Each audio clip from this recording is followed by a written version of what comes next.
I wrote a story about a naughty man. Some parts were gory, but then he joined the clan. I went quite deep into his mind as he lost sleep, crime after crime. And then one day a stranger came, said change your ways, treat all the same. The naughty man just shook his head, with a gun in hand he shot him dead. It isn't Dostoevsky, it isn't Harper Lee, but the narrative is risky and the dialogue runs free. You need darkness in a story to add contrast to the light, and critics need ignoring by those brave enough to write the books that live forever, that stay with us for years, by writers who endeavor through uncomfortable ideas.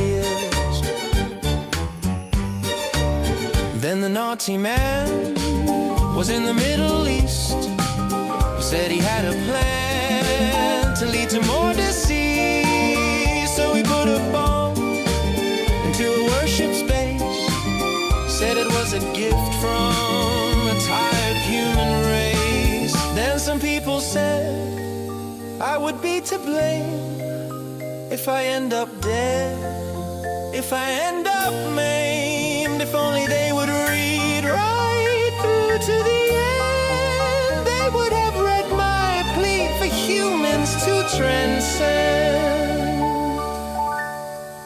It's not Charlotte Bronte and it's not Patrick White, but if you're thinking deeply, you're approaching my book right. You need darkness in a story to add contrast to the light, and critics need ignoring by those brave enough to write the books that live forever, that stay with us for years, by writers who endeavor through uncomfortable ideas.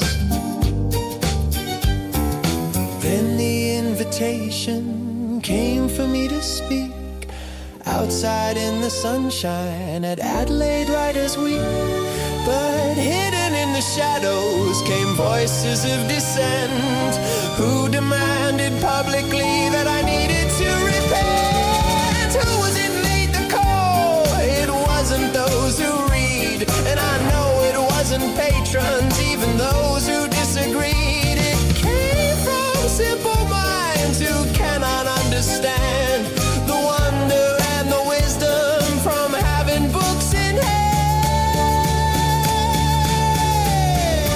You need darkness in a story to add contrast to the light, and critics need ignoring by those brave enough to write the books that live forever, that stay with us for years, by